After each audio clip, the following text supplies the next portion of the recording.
Jacques Benoît. Rêve d'enfant.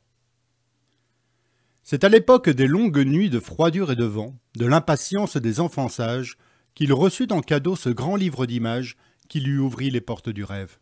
Un gigantesque paquebot blanc l'y attendait, pleine première page, au calme d'une mer turquoise sur fond de ciel bleu. Sitôt à bord, il prit le commandement d'un équipage de marins si gentils qu'ils mirent cap au large et le conduisirent en vue d'une île d'émeraude, posée sous les alizés, juste au centre d'un monde ignoré des adultes. Déserte comme il se doit dans les histoires, sauf de fleurs inconnues et d'oiseaux aux mille couleurs du paradis. Des oiseaux qui ne chantaient que des musiques d'harmonie toutes de harpe et de lyre.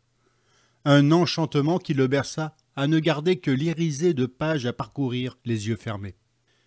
Qu'il était devenu beau ce frêle bateau de papier qu'il avait confié au ruisseau de sa rue après la pluie.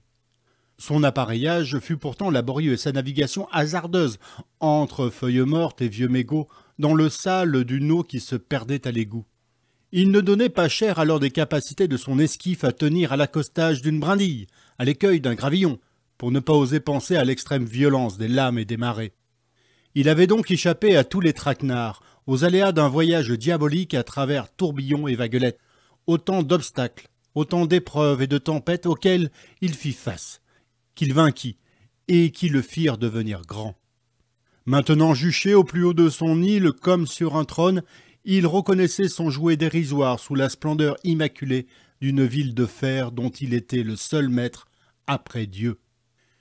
Quel plaisir immense que la puissance, la gloire et l'aventure qu'imaginent tous les enfants. Là où se rencontre dans la solitude une foule de petits bonheurs égoïstes. Tout ce que perdent avec l'âge les innocents qui tournaient sans les voir ni les comprendre vraiment les pages illustrées des souvenirs de leur jeunesse.